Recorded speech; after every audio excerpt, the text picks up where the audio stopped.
¿Qué tal? ¿Qué tal a todos? Buenos días. Espero que se encuentren muy bien. Primeramente quiero presentarme. Mi nombre es Denis González y trabajo en el área de marketing y comunicación en la Fundación Cielblue. Y bueno, primeramente queremos daros la bienvenida a todos a este primer webinar de la Fundación Cielblue, que está titulado Recuperación física post-confinamiento de las personas mayores en el ámbito comunitario. Queremos agradeceros por estar aquí, por haber hecho un pequeño espacio en vuestra agenda y poder estar aquí con nosotros. Primeramente, quisiera comenzar nuestra conferencia eh, presentando a nuestros disertantes. Tenemos a Miquel Marcotegui, quien es licenciado en Ciencias de la Actividad Física y del Deporte. Tiene un máster universitario en envejecimiento saludable y calidad de vida y actualmente está haciendo un doctorado en investigación biomédica y también es autor principal de un artículo científico titulado Efecto de la pandemia de COVID-19 en la salud física y psicoafectiva de los adultos mayores en un programa de ejercicio físico. Miquel también es entrenador en la Fundación Cielblue en el País Vasco. ¿Vale? Por otro lado, también tenemos a Ferran López, quien es licenciado en Ciencias de la Actividad Física y del Deporte. Es especialista en actividad física adaptada para el adulto mayor y responsable de calidad, contenido y formación en la Fundación Cielblue. Ferran también es entrenador físico en la Fundación. Eh, vale, para dar comienzo a estos temas, también quisiera dar un poco un orden del día. La primera parte de este webinar estará a cargo de Miquel Marcotegui, los primeros 25 minutos. Nos estará hablando principalmente, bueno, sobre qué es la COVID-19, estrategias para frenar la transmisión del virus, consecuencias de esas estrategias en las personas mayores y ejercicio físico para la recuperación de la salud física y mental. La última parte, los últimos 10 minutitos de la conferencia estarán a cargo de Ferran López, que nos estará hablando sobre la capacidad funcional en el adulto mayor, los falsos mitos de cómo mantenerse en forma y las pautas para mantener una buena capacidad funcional. Bueno, ya nada más como último punto, ya antes de entrar al contenido principal, quisiera invitaros a dejar algunas dudas o comentarios que les puedan surgir a lo largo de esta conferencia. El chat está abierto, por aquí pueden escribirnos y al final estaremos destinando unos minutos de la última parte para poder contestar a todas estas respuestas, ¿vale? A todas estas preguntas, perdona. Así, bueno, damos comienzo con Miquel Marcotegui. Miquel, ¿estás por ahí?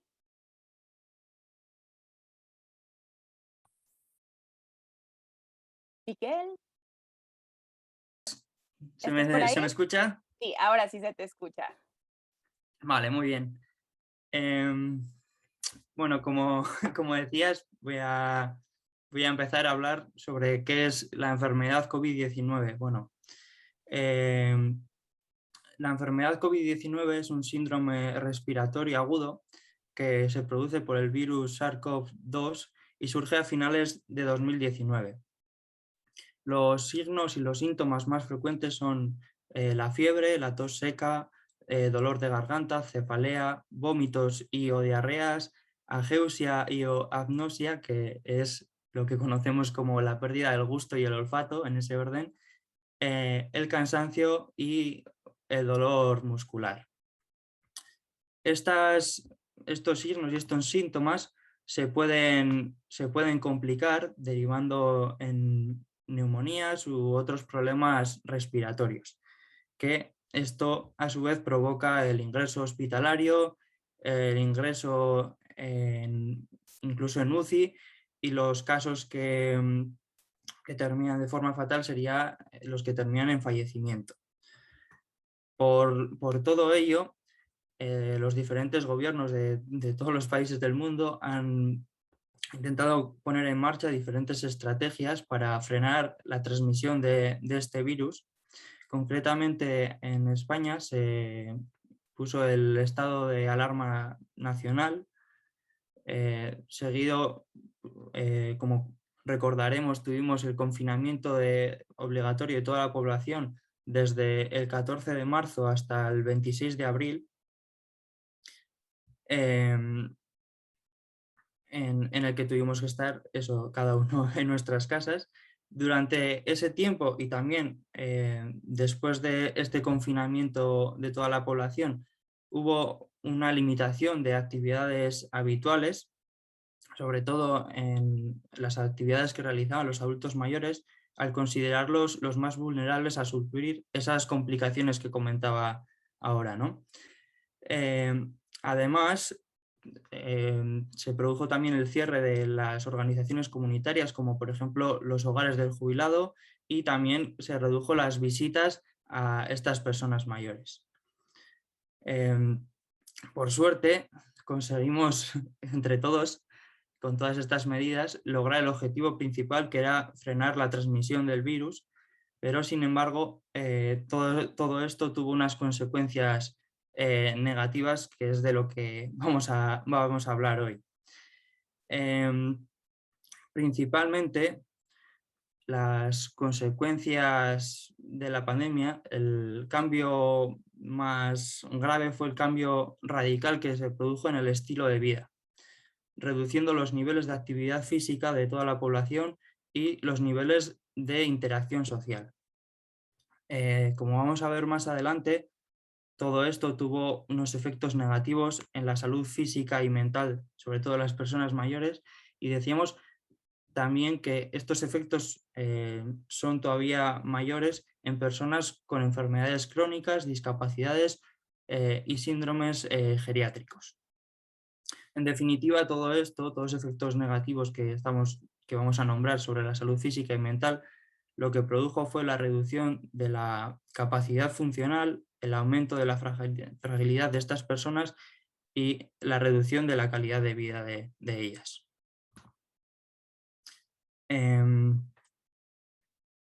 Como decía, vamos a distinguir las consecuencias físicas de las consecuencias psicoafectivas de esta pandemia, ¿no? Entonces vamos a empezar por las consecuencias físicas. Las consecuencias físicas son producidas por la reducción de los niveles de actividad física. Los niveles de actividad física, al reducirse, provocan que se reduzca los niveles de fuerza muscular. Sabemos que en las personas mayores la baja fuerza muscular es un factor de riesgo de mortalidad independiente del resto de posibles causas. Entonces, es importante la reducción, por otro lado, de los niveles de equilibrio, que hace que aumente el riesgo de caídas.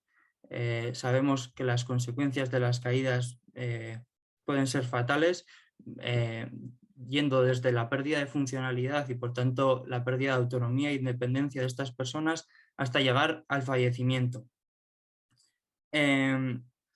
Además, tenemos la reducción de los niveles de capacidad cardiorrespiratoria, aumentando de esta forma el riesgo a sufrir problemas cardíacos.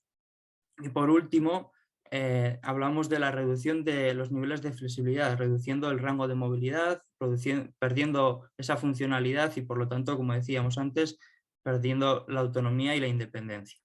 Es decir, en resumen, lo que tenemos es un deterioro físico que lo que provoca o puede provocar es el desarrollo de comorbilidades y el aumento de riesgo de caídas y otros eventos adversos. Es decir, el aumento del riesgo de mortalidad. Por otro lado, como decíamos, tenemos las consecuencias psicoafectivas de la pandemia. Se producen, ¿por qué? Como decíamos, la primera de las causas es la reducción de los niveles de interacción social. Y por otro lado, el miedo a la pandemia. ¿Qué es el miedo a la pandemia? Bueno, como sabéis, durante el último año hemos recibido una sobreinformación sobre toda la enfermedad y todo lo que conllevaba, provocando en todas las personas, pero sobre todo en las personas mayores, ese miedo a contagiarse y el miedo a poder contagiar a seres queridos o personas cercanas. Todo esto, tanto el miedo como la reducción de la interacción social, ha provocado que aumente la ansiedad, la depresión y el sentimiento de soledad en estas personas. Bueno, una vez explicado esta parte más teórica sobre las consecuencias de las estrategias para frenar la transmisión del virus, os mostraré los resultados de un artículo que hemos escrito que antes ha comentado Denise y que está en proceso de publicación. El artículo lo hemos escrito en una colaboración entre Sierble y la Universidad del País Vasco. Y bueno, en este artículo lo que hemos hecho es analizar el estado físico y psicoafectivo de los participantes de un programa de ejercicio físico multicomponente. Hemos analizado a estos participantes durante el programa y hemos hecho también un seguimiento tras la interrupción del mismo por la pandemia COVID-19. Los participantes tenían una media de edad de 80 años, eran autónomos y participaban en los programas que Sierble ofrece al Ayuntamiento de Beasain en Guipúzcoa, en Euskadi. Estos participantes realizaban 2 sesiones de 1 hora a la semana de ejercicio físico multicomponente en el hogar del jubilado de este municipio. En el artículo, como he dicho antes, analizamos el estado físico y psicoafectivo de estas personas durante la realización del programa y después. De esta forma hemos analizado a estas personas desde octubre de 2018 hasta octubre de 2020 incluido. De esta forma, lo primero valoramos antes de comenzar el programa 2018-2019 en octubre. Después de que terminase el programa a los 8 meses, en junio volvimos a valorarles, viendo que mejoraban de forma estadísticamente significativa en casi todos los parámetros que analizábamos. Tras la parada que es habitual hacer en verano de 4 meses, desde junio hasta octubre, y coincidiendo obviamente con el inicio de la siguiente temporada de programa, que coincidiría con el inicio del programa 2019-2020, vimos que en esos 4 meses empeoraban de forma estadísticamente significativa en muchos de los parámetros analizados. Además, seguimos analizando y analizamos en enero de 2020, justo antes de que llegase esa interrupción obligada por la pandemia COVID-19, vimos que en este periodo más corto habían mejorado, pero obviamente menos parámetros de forma estadísticamente significativa. Como decía, y que es de lo que venimos a hablar hoy sobre todo, es sobre el seguimiento que hicimos tras estos 7 meses de pandemia COVID-19 y vimos que empeoraban de forma severa en todos los parámetros que medíamos. Así como resumen, podríamos decir que todos los parámetros siguen el mismo patrón, mejorando después de la primera temporada de ejercicio físico, empeorando tras los 4 meses del verano, mejorando otra vez con la segunda temporada de ejercicio físico y empeorando de forma severa tras los 7 meses de pandemia. Bueno, como he dicho, vamos a ir a lo práctico. Quería explicaros un poco para poneros en concepto del artículo, pero ahora sí que voy a pasar a lo que son los datos. Empezaré analizando los datos del Senior Fitness Test. Bueno, como podemos ver tanto en la gráfica como en la tabla que vemos en la presentación, observamos que en la prueba de sentarse y levantarse, cuando comenzaron el programa en 2018, hacían una media en 30 segundos de 12,5 levantadas y sentadas. Aumentaron esta media hasta los 15 después de esa primera temporada de ejercicio físico. Sin embargo, en verano bajaron a los 12,7 más o menos, volviendo al punto de inicio. Conseguimos revertir todo esto del verano y aumentar hasta casi los 14 levantadas y sentadas en enero de 2020 y vemos cómo tras los 7 meses bajaban hasta solo las 10 levantadas. Bien, en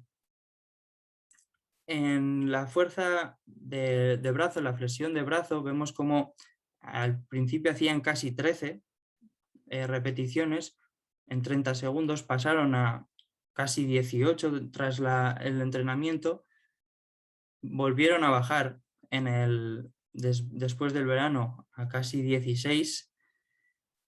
Conseguimos aumentar con la segunda temporada hasta 18 otra vez y cayó en picado hasta 12 tras los 7 meses de la pandemia. En la siguiente prueba, en la de 2 minutos marcha, vemos cómo hacían 76 repeticiones al principio, aumentaron hasta los 81, perdón, repeticiones después de la primera temporada, bajaron después del verano hasta los 71, volvían a aumentar en la segunda temporada hasta los 74 y, como vemos otra vez, caían en picado hasta los 57 tras los 7 meses de parada.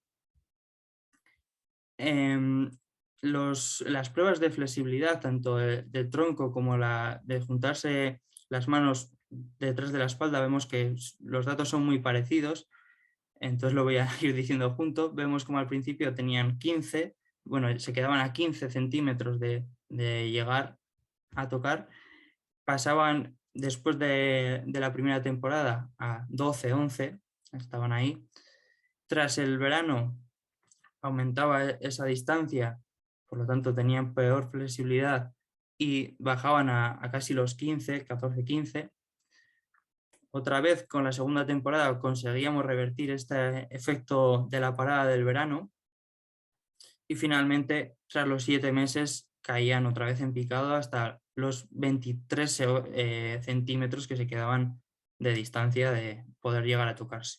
O sea, bajaba bastante, el descenso de la flexibilidad es importante.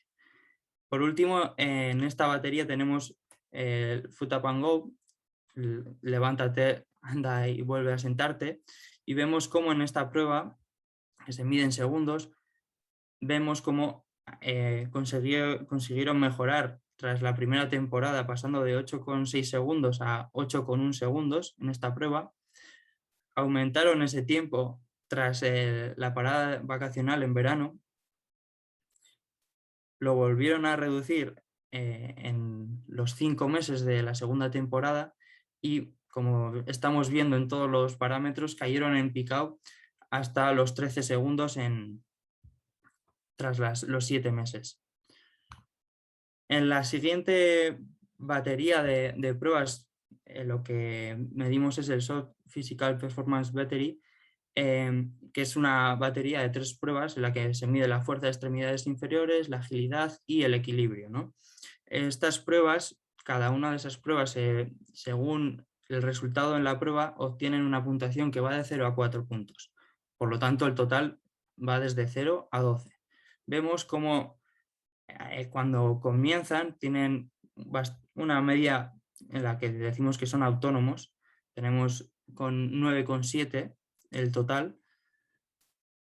Conseguimos aumentar con la primera temporada a 11,40. Hemos dicho que el máximo era 12, o sea que es muy difícil mejorar ya, y estamos hablando de personas de 80 años, o sea que ya tenemos ahí casi el techo. Sin embargo, vemos cómo la parada del verano vuelve a afectarles y bajan otra vez, incluso un poco por debajo de niveles iniciales, a 9,24. Conseguimos recuperar algo en esos 5 meses, llegando casi hasta los 10. Y por último, tras los 7 meses, vemos cómo caen hasta los 5,7, con 76. Bueno, voy a ir prueba a prueba diciendo, pues eso, el equilibrio estático conseguían 2,7 puntos al principio, aumentaron a 3,7, reducen a 2,1, aumentan otra vez a 2,8 y vuelven a caer en picado hasta el 1. No me paro mucho en esta prueba porque luego tenemos otra batería de pruebas que es específica de equilibrio y prefiero hablar más sobre esa. La velocidad de la marcha, vemos que esto es una puntuación, entonces vemos que no varía tanto aquí aparentemente. Sin embargo, os puedo asegurar que los segundos sí que hay más diferencia y podemos ver que es estadísticamente significativa si observamos los segundos y no la puntuación. Entonces tenemos cómo pasan de 3,7 puntos a 3,9, decíamos que lo máximo eran 4, entonces es muy difícil mejorar esto. Bajaban en esa puntuación en verano y volvían a subirlo en la segunda temporada. Y otra vez volvemos a repetir el mismo patrón que se va a repetir de forma continua, que es tras los 7 meses reducían a 2,5 la puntuación en esta prueba.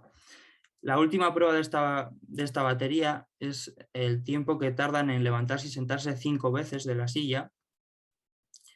Aquí también volvemos a poner la puntuación. Entonces, lo mismo que ocurría con la velocidad de la marcha, no observamos tanta diferencia, pero si observamos los segundos, sí que veríamos esa diferencia.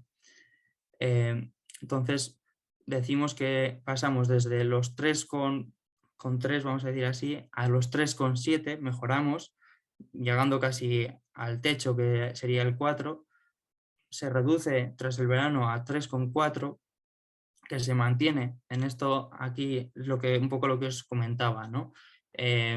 Lo que son los segundos sí que mejoramos, pero en puntuación no se ve reflejado. Y bueno, lo que sí que se ve reflejado es la caída tras los 7 meses que caen a 2,23. Entonces, es una caída también importante. Como os comentaba antes, las 2 últimas pruebas para analizar el estado físico de estas personas sería primero la prueba de hand grip para medir la fuerza que tienen de agarre, y vemos cómo comenzaban con 20,5 de puntuación, aumentaban tras la primera temporada a 21,8, descendían en los meses de verano hasta 19,18 y volvíamos a aumentar, a revertir esto con los 5 meses de entrenamiento hasta 20,6 y se reducía otra vez en picado. Fuerza en las personas mayores reduce hasta 16. Entonces es una caída también muy importante que habría que tener en cuenta. Por último, os he comentado antes que vamos a hablar de la escala de equilibrio de Berg.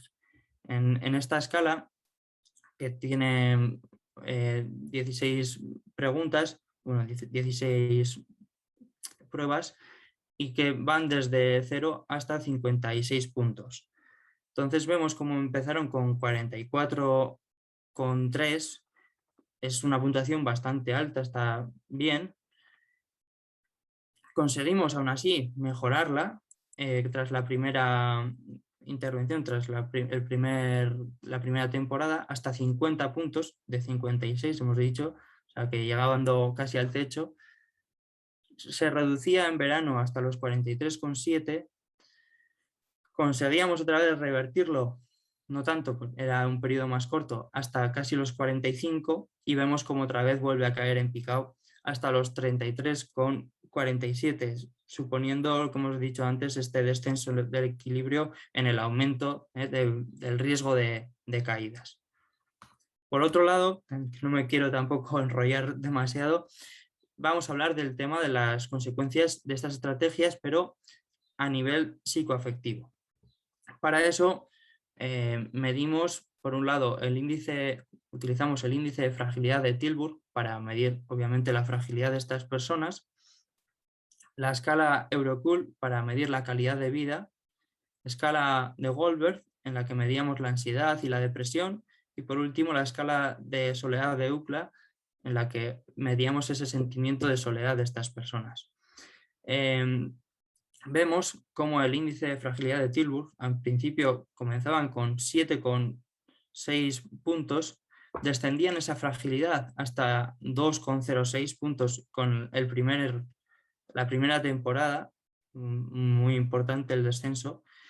Volvíamos a aumentar esa fragilidad tras la parada vacacional hasta 4,4. Lo conseguíamos revertir descendiendo hasta 1 en ese periodo tan corto, pero a nivel psicoafectivo vemos que los cambios son muy importantes. Y por último vemos cómo tras los 7 meses en los que hemos estado parados por la pandemia, bajábamos o aumentábamos, mejor dicho, la fragilidad hasta los 9,29 puntos. Seguimos hablando de la calidad de vida y vemos cómo en calidad de vida es justamente a mayor puntuación, peor calidad de vida. Entonces vemos cómo empezamos con 8,29 de puntuación, aumenta esa calidad de vida ya que reduce la puntuación a 5,11, desciende un poco la calidad de vida, muy poco, en esa parada vacacional, subiendo hasta la puntuación hasta 5,9. También desciende esa puntuación un poco y por lo tanto aumenta también muy poco la calidad de vida, pero sí que aumenta hasta los 5,059 tras la segunda temporada. Y por último volvemos a ver cómo tras los 7 meses de pandemia esa calidad de vida se reduce severamente, ya que aumenta esta puntuación hasta los 9,47. Por un lado, seguimos analizando la escala de Goldberg y empezamos analizando la escala de ansiedad, viendo cómo empiezan con un grado de ansiedad de 2,9 sobre 9, se reduce con el ejercicio físico hasta 0,3, aumenta, sin embargo, tras la parada vacacional hasta 1,2. Conseguimos reducirlo un poco en esos 5 meses hasta, bueno, dejarlo a casi a cero, casi no existe la ansiedad. Y, como decíamos antes, una de las consecuencias más importantes a nivel psicoafectivo es el aumento de la ansiedad y vemos cómo aumenta hasta 3,4. Ocurre parecido con la depresión. Vemos cómo descendemos esa depresión pasando de 2 a 0 en esa primera temporada. Luego vamos a decir que prácticamente ese nivel de depresión se mantiene incluso en la parada vacacional, pero sin embargo, tras los 7 meses de pandemia, desciende aumenta la depresión hasta niveles de 3,17. Entonces, también es muy importante. Por último, a nivel psicoafectivo, vamos a hablar de ese sentimiento de soledad que tienen las personas mayores. Entonces vemos cómo al principio, cuando empezaron el programa, tenían 2,8 de sentimiento de soledad, a mayor puntuación, mayor sentimiento de soledad. Vemos cómo con el ejercicio prácticamente lo reducimos a 1, a menos de 1, de hecho, a 0,9. Sin embargo, en la parada vacacional normalmente suelen estar solos estas personas en verano y vuelve a aumentar hasta los 2. Desciende en los pocos meses que hacemos incluso más que antes. Vemos que el hecho de que mantengan esa adherencia a los programas de ejercicio físico hace que tengan esas relaciones entre ellos y se reduzca mucho más ese sentimiento de soledad. Y sin embargo, tras los 7 meses de parada por el COVID, vemos cómo desciende hasta los 5,8. Por lo tanto, vamos a decir que las conclusiones del artículo serían que el programa de ejercicio físico multicomponente tiene claros beneficios para la salud física y psicoafectiva de los adultos mayores y, como consecuencia, la otra conclusión más negativa, vamos a ver que es la interrupción de los programas por la pandemia tiene un impacto negativo significativo en la salud física y psicoafectiva de estas personas. Sabemos que el ser una persona físicamente activa nos ayuda a preservar la actitud física, el estado psicoafectivo, que además reducimos el riesgo a desarrollar enfermedades crónicas y se reduce también el riesgo de caídas y otros eventos adversos. Además, en este momento, muy importante, vemos que el ser físicamente activo reduce el riesgo de hospitalización y de muerte por COVID-19. Por lo tanto, vemos la necesidad de recomendar actividad física y ejercicio físico en personas mayores, siendo una actividad esencial para proteger del deterioro funcional severo como consecuencia de estas condiciones estrictas de confinamiento. Ya voy terminando y diríamos, bueno, sí, hacemos ejercicio físico, pero cualquier ejercicio físico, bueno, pues aquí vemos que el ejercicio físico que ha demostrado ser eficaz para revertir este impacto de la pandemia COVID-19 es el ejercicio físico multicomponente, en el que incluimos fuerza muscular, equilibrio, resistencia aeróbica y flexibilidad. Además, este ejercicio físico multicomponente tiene que ser individualizado y preferiblemente, si es posible, de forma grupal y al aire libre. Si no tenemos esa posibilidad, siempre existen otras estrategias para poder realizar ejercicio físico desde nuestro domicilio, como por ejemplo ofrece la Fundación Sierble con su gimnasio virtual. Y bueno, hasta aquí sería la exposición del... Muchas gracias, Miquel. Muchas gracias. Aquí Miquel nos pudo exponer un poco sobre el artículo científico del que él es autor y pues la manera en que la pandemia impactó a las personas en la salud física y psicoafectiva de las personas mayores. Y bueno, ahora pasamos con Ferran López. Ferran, ¿estás por ahí? Ferran. Vale, un momento.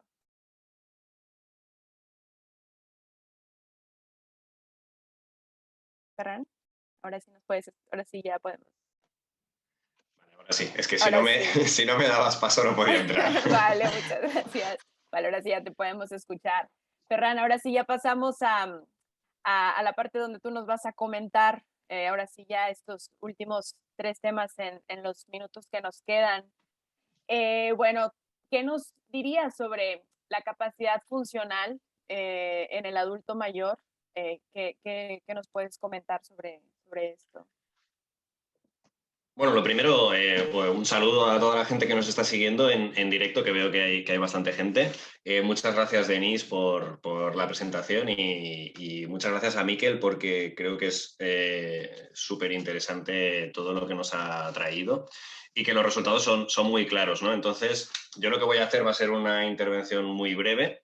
Empiezo explicándoos un poco 4 cositas sobre capacidad funcional, porque hemos hablado mucho de ello en la intervención de Miquel, pero a lo mejor pues hay personas que nos están escuchando y bueno, no saben exactamente de lo que estamos hablando, no lo tienen muy claro.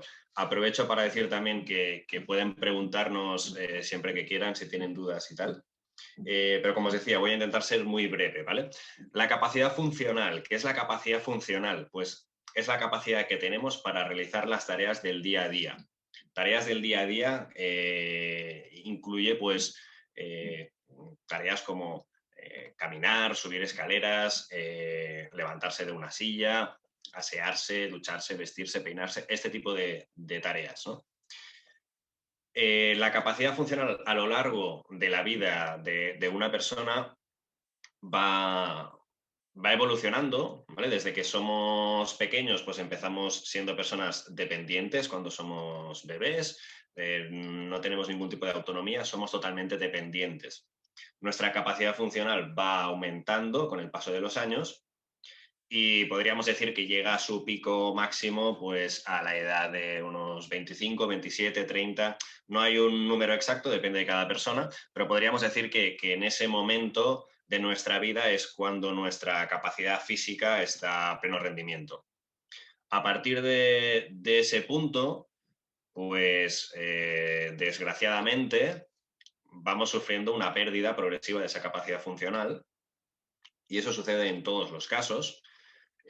Pero esa pérdida puede suceder de una manera más rápida si nosotros no mantenemos un estilo de vida activo, ¿no? ¿Qué es lo que pasa? Como hemos dicho, que la capacidad funcional es lo que condiciona nuestra autonomía. Si en nuestra edad adulta no intentamos mantener esta capacidad funcional en las mejores condiciones posibles, es posible que a través de esa pérdida acelerada, pues lleguemos a una situación de discapacidad o de dependencia. Y esto es súper importante entenderlo. Esto no sucede en el último momento de nuestra vida, sino que sucede desde ese punto que os he comentado, incluso un poquito antes, y sucede a lo largo de toda nuestra vida. Si nosotros no hacemos ese esfuerzo por mantener esa capacidad funcional, vamos a terminar muy probablemente en una situación de discapacidad y de dependencia. Es decir, la gran mayoría de personas mayores, nosotros que trabajamos en residencias, pues la gran mayoría de personas mayores que se encuentran ahí es porque no han mantenido esa capacidad funcional en unos niveles por encima de este umbral de discapacidad. Y eso, ya os digo, sucede ahora, nos está sucediendo ahora mismo, ¿vale? Los que estáis viendo esta charla, si estáis siendo personas sedentarias, si no os estáis cuidando, estáis acelerando esa caída y ahora no vais a percibir los efectos, ¿vale? Aún no hemos llegado al momento en el que lo vamos a percibir, pero que no lo percibamos no quiere decir que nuestra capacidad funcional no esté por debajo de lo que debería. Y por lo tanto, cada vez estamos más cerca de ese punto. Así que para evitar todo lo que comentaba Miquel y por lo que os decía, el principal objetivo a nivel preventivo a cualquier edad, para cualquier persona, es mantener la capacidad funcional en el nivel más alto que podamos, ¿vale? Ese es el objetivo principal que debemos tener. Y para evitar precisamente pues, todos esos efectos negativos que ha comentado Miquel anteriormente, ¿vale? No me quiero Vale. extender mucho más, simplemente una última cosa. Principalmente, ¿qué es lo que condiciona más nuestra capacidad funcional? La fuerza y la potencia muscular. ¿Vale? Esto es importante tenerlo claro. Es decir, si queréis mantener una buena capacidad funcional, hay que mantener unos buenos niveles de fuerza. Luego hablaremos un poquito más sobre eso. Vale, muchas gracias, Ferran. Como mencionó Ferran, los invitamos si tienen alguna duda sobre toda esta charla, lo que está mencionando Ferran, por favor, anótenlo en los comentarios y al final podemos dar respuesta, ¿vale? Pasando al siguiente tema, Ferran, ¿qué nos puedes decir sobre los falsos mitos de cómo mantenerse en forma? Sabemos que la gente tiene ciertas percepciones y algunos pensamientos de que algo está bien o está mal a la hora de mantenerse en forma, de mantenerse activo. ¿Qué nos puedes decir sobre esto? Bien, pues conectando con lo último que he dicho, creo que un mito, una creencia que tiene mucha gente, sobre todo personas mayores y especialmente las mujeres, no por nada, pero suele ser así, piensan que el trabajo de fuerza no es para ellos o para ellas. ¿Vale? Es decir, no, yo ya tengo una edad, ya trabajar la fuerza, eso ya no es para mí. Yo ya no tengo edad para eso. ¿Vale? Eso es algo que escuchamos continuamente. Y por todo lo que hemos estado hablando, deciros que es completamente falso. Es más, precisamente es cuando es más necesario trabajar la fuerza, porque el no trabajarlo puede tener unas consecuencias desastrosas. Ya no solo por tema de COVID, que también, sino al final la falta de fuerza está relacionada con mayor riesgo de sufrir un montón de patologías crónicas que son las que se suelen ir acumulando con la edad. Deciros también que las personas que trabajan fuerza tienen una esperanza de vida 10 años mayor y no solo eso, sino que esos años de más van a tener mayor calidad de vida porque vamos a poder evitar llegar a esa situación de discapacidad y de dependencia. Por lo tanto, súper importante trabajar la fuerza si queréis vivir más años, si queréis vivir mejor, si queréis tener menos patologías, si queréis evitar caídas, hospitalizaciones, trabajo de fuerza. Ese sería el primer mito. El segundo, de los tres que os he traído, ya os digo, iré bastante rápido, es que pensamos que cualquier cosa que hagamos ya sirve. Y eso no es cierto. No todo sirve. La dosis es súper importante para todo en la vida, ¿vale? Os voy a poner un ejemplo que os sonará muy extremo, pero pienso que es bastante gráfico. Seguramente si pensamos en algo que podamos tomar que sea lo más saludable y menos peligroso del mundo, podríamos decir que es el agua. Somos agua. Pero no sé si sabéis que podéis llegar a morir por tomar demasiada agua. Por el contrario, pues el cianuro es un veneno que nos puede matar. Pero uno puede acostumbrarse si va tomando pequeñas dosis y va aumentando progresivamente, podría incluso sobrevivir y no morir por causa del cianuro. Como veis, la dosis es determinante, ¿vale? Algo súper nocivo puedo llegar a acostumbrarme si lo hago de una manera adecuada. Y algo súper vital como es el agua puede llegar a matarme si me excedo. Por lo tanto, no penséis que en cualquier otra cosa en vuestra vida la dosis no es importante, que la cantidad no es importante. Con el ejercicio o con la actividad física pasa exactamente lo mismo. No todo sirve y no cualquier cantidad es igual de buena o igual de mala, ¿vale?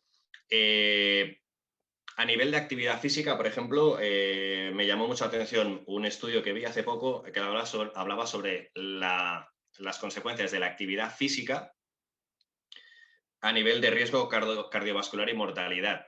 Pues bien, aquellas personas que practican más actividad física en su tiempo libre tienen un menor riesgo de un accidente cardíaco y de mortalidad, pero sin embargo aquellas personas que más actividad hacían en su puesto de trabajo, en su ámbito laboral,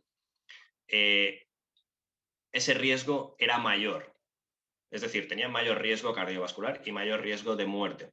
Esto era un estudio que se hizo con unas 3.000 personas, si no me equivoco, a lo largo de 10 años.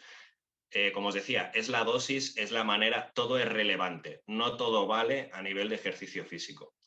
Así que relacionado con eso, os diría, tened cuidado con qué pautas de ejercicio seguís y quién os las proporciona, ¿de acuerdo? Puede ser muy beneficioso el ejercicio físico, pero tenéis que saber lo que estáis haciendo, ¿vale? Último mito, ¿vale? Luego si hay preguntas, pues al final respondemos. Y relacionado con esto, lo que funciona para una persona no tiene por qué funcionar conmigo, ¿vale? Es decir, no sirve los mismos ejercicios, las mismas pautas, no tienen los mismos efectos en dos personas diferentes. Igual que las medicaciones, ¿de acuerdo? No puedo coger la pauta de una persona en medicación y aplicármela a mí. Sé que son cosas que hacemos, ¿no? Ah, pues te duele la cabeza, pues mira, tómate esto, que a mí me va bien. Sí, te va bien, a no ser que esa persona tenga algo que tú no sabías que tenía y por causa de esa medicación le has causado un problema más grave. Entonces, igual que no está bien automedicarse, pienso que también hay que tener en cuenta esto a nivel de ejercicio, ¿vale? Cada uno tiene sus particularidades. Lo relaciono con lo que decía Miquel.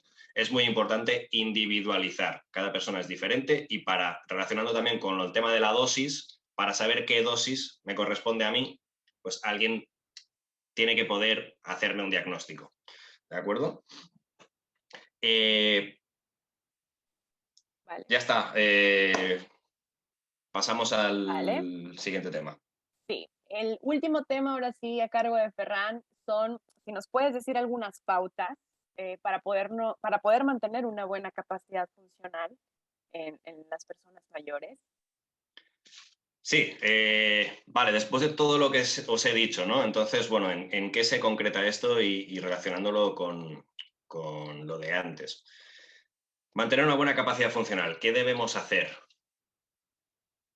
Pues lo primero, ese ejercicio multicomponente que nos decía Miquel, ¿vale? Es decir, tenemos que trabajar varias cositas.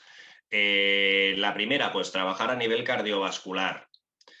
¿Cómo lo hacemos? Bueno, las recomendaciones de la Organización Mundial de la Salud son de al menos 150 minutos de actividad física de intensidad moderada. Aquí tenemos una dificultad siempre que es, bueno, y intensidad moderada, ¿qué significa? Y ahí vuelvo a lo mismo, no todo sirve, ¿vale? Ir a darme un paseíto viendo tiendas no es hacer ejercicio físico de intensidad moderada. Si hacemos eso no vamos a obtener ningún beneficio. Posiblemente nos vamos a cansar, se nos van a cansar las piernas, las rodillas de estar de pie tanto rato, pero no vamos a obtener ningún beneficio a nivel cardiovascular. Tengo que conseguir al menos, ¿no? Una intensidad suficiente para que pues, se active, ¿no? Mi respiración, mi circulación.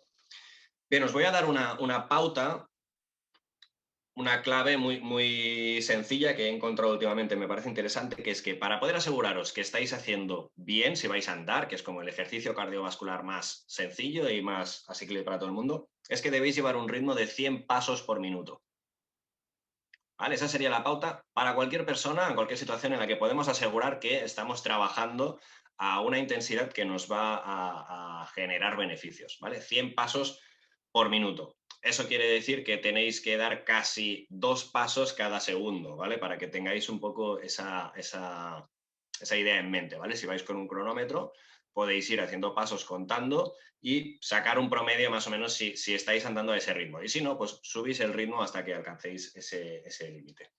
Bien, segunda cosa, trabajo de fuerza, hemos dicho, súper importante. Y yo como sé que estoy trabajando fuerza y no estoy haciendo otra cosa, lo mismo, porque si no llego a la intensidad mínima que necesito, no voy a conseguir nada. Bien, pues aquí para simplificar os diré, no es tan importante la carga, no es tan importante las repeticiones, ¿vale? No es tan importante los descansos, sino que lo que es más importante es que hagáis el ejercicio que sea de fuerza hasta que lleguéis prácticamente al límite de las repeticiones que podéis hacer, ¿vale? Lo que se llama en entrenamiento RIR, que son las repeticiones restantes que me quedan en la recámara. ¿Cuántas más podría hacer? Pues cuando ya llegáis al punto en el que decís, ya estoy llegando al límite, ya no puedo hacer muchas más, ese es el momento en el que habéis alcanzado la intensidad necesaria, ¿vale? No importa, os digo, tanto si es con mucha carga o con poca carga, si tenéis material o no, no importa. Pero tenéis que llegar a casi el límite siempre que lo hagáis. Si podéis acumular varias series, por ejemplo, el ejercicio que os recomiendo que tenéis que hacer sí o sí son las sentadillas, porque es el más importante, pues que os pongáis a hacer sentadillas hasta que lleguéis al punto en el que ya prácticamente no podéis hacer más. Y ahí tendréis una serie en la que habéis trabajado la intensidad adecuada para cada uno de vosotros, ¿vale? Porque eso es individual de cada uno. Yo no sé el número, pero estaréis trabajando correctamente. Os diría que acumularais a lo largo de una semana varias tandas, varias series de este ejercicio. ¿Cuántas? Pues si podéis alcanzar unas 10, pues eso sería óptimo. Si no, pues las que podáis, pero trabajando bajo esta premisa que os he dicho. Y muy rápidamente, para terminar, pues ha dicho Miquel también que en ese trabajo debe haber una parte de equilibrio, así que trabajad el equilibrio. Para que trabajéis el equilibrio tiene que ser de una manera que realmente os cueste mantener esa posición y que tengáis en ciertos momentos desequilibrio, es decir, que perdáis el equilibrio en ciertos momentos, porque si no, significa que es demasiado fácil por vosotros. Y a nivel de amplitud de movimiento o flexibilidad, simplemente que cuando hagáis los ejercicios los hagáis a la máxima amplitud de movimiento que podáis, ¿vale? Que no recortéis el movimiento, sino que lo hagáis en la máxima amplitud que podáis realizar, que os permita vuestras articulaciones. Simplemente eso. Respecto al ejercicio de fuerza, perdón que me lo he olvidado, deberíais de buscar al menos de trabajar 2 días a la semana, ¿vale? Trabajando pues los principales músculos que utilicéis, de piernas, brazos, tronco. ¿Vale? Así que ejercicio cardiovascular, fuerza, equilibrio y amplitud de movimiento. Con eso, pues podemos asegurarnos que lo estamos haciendo más o menos bien. Si queréis hacerlo mejor, pues ya sabéis, contad con un entrenador que es la persona más capacitada para diagnosticaros y daros la pauta que más os va a ayudar a progresar más rápidamente y con más seguridad, ¿de acuerdo? Y ya está, eso es todo. Vale, pues muchísimas gracias, Ferran. Muchísimas gracias por estos temas que nos has compartido. Ya por último, ya vamos con un poquito de retraso. Recibimos 2 preguntas en el chat. A ver si podemos dar respuesta. Una de ellas era durante la presentación que nos dio Miquel. Nos preguntaba Alejandro, Miquel, si hubo una parada de actividad en el verano. Supongo que se refería a los estudios, a los gráficos que nos mostraste, porque en los gráficos nos decías que, bueno, que durante el verano también bajaba mucho la capacidad. Entonces, es esto, a ver si nos puedes dar un poco más de explicación. Sí, bueno, sí, me imagino que se refiere a ese periodo entre la temporada de Del 2018-2019, 2019. eso es, y 2019-2020, ¿no? Sí, al final nosotros desde Sieble ofrecemos a los ayuntamientos estos programas, pero aunque hay muchos estudios que, este último, por ejemplo, que os he mostrado, ¿no? Que demuestra que es la necesidad de no hacer unos descansos tan prolongados, tan largos. Sin embargo, por los motivos que sean, sí que existe esa parada vacacional, y dependiendo del centro y de cada ayuntamiento, la parada vacacional es más o menos larga. En este caso, en Beasain, la parada que teníamos entonces era eso, desde junio. Bueno, junio sí que hacíamos, descansábamos en julio, agosto y septiembre. Parábamos 3 meses que al final, entre que empezamos en octubre y dejamos en junio que alguno ya se empieza a ir de vacaciones, se considera una parada de 4 meses. Vale, muy bien. Muchas gracias, Miquel. Hay otra pregunta también sobre el estudio que nos compartiste, sobre el artículo. Nos preguntaba si hay alguna diferencia entre el ámbito rural y en el ámbito urbano, si hay a lo mejor hay datos sobre esto. En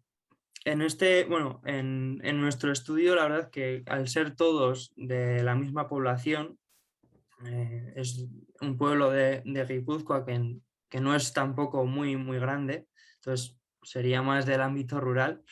Pero en este estudio no hemos visto esa diferencia. Al final son todas las personas de la misma población, del mismo municipio, y no existe esa diferencia. Y desconozco si hay estudios que hayan encontrado esas diferencias entre el ámbito rural y el ámbito urbano. Sí que es verdad que las personas mayores generalmente en el ámbito rural tienen más posibilidades de realizar en su día a día actividad física o, pues como comentaba antes Ferran, por ejemplo, el salir a pasear es mucho más sencillo viviendo en municipios pequeños en los que se puede salir incluso al campo, al monte, que en las ciudades, ¿no? Para estas personas, pero no lo desconozco. Vale, muy bien. Pues esas son las dos preguntas que teníamos. Bueno, ya solamente ya ahora sí para cerrar. Si tienen alguna otra pregunta que en este momento no la pudieron realizar, pero les surge, aquí en la pantalla están viendo el correo electrónico de Ceblu, que es hola@ceblu.es. Ahí pueden enviarnos cualquier pregunta, cualquier duda que hayan tenido y trataremos de contestar lo antes posible. Ya por último, si tienen alguna duda, siguiendo con el tema que nos decía Ferran, si necesitan algún entrenador físico que pueda hacer mejor para poder mejorar la capacidad funcional y la capacidad física de las personas mayores, les invitamos también a que puedan visitar nuestro sitio web, que es www.ceblu.es. En la barra de ayuntamientos hay cinco polos en la parte de arriba en los que pueden ustedes clicar de acuerdo al entrenamiento que necesiten. Y solamente ya me resta agradecer a Ferran y Miquel por este tiempo, por haber expuesto y por habernos compartido de vuestro conocimiento. Y muchas gracias también al resto de las personas, sobre todo también que tuvieron este tiempo y bueno, que pudieron agendar este momento en su día para estar aquí con nosotros y aprender todos, ¿vale? No sé si ya no hay más por el momento, Ferran, Miquel, yo de nuestra parte pues todo el agradecimiento y pues nos vemos en la próxima. Nada, pues lo mismo, agradecer a todos los que han estado ahí en directo, que no es fácil encontrar ese hueco, así que nada, muchas gracias por seguirnos y igual que ha dicho Denis, pues esperamos veros en otro webinar o en muchos más, no sé, en todos los que vengan. Este es el primero, tendremos varios más en un futuro, así que ya nos volveremos a encontrar. Vale, pues muchas gracias. Gracias, Miquel. Gracias, Ferran. Gracias a todos. Y bueno, seguimos viéndonos.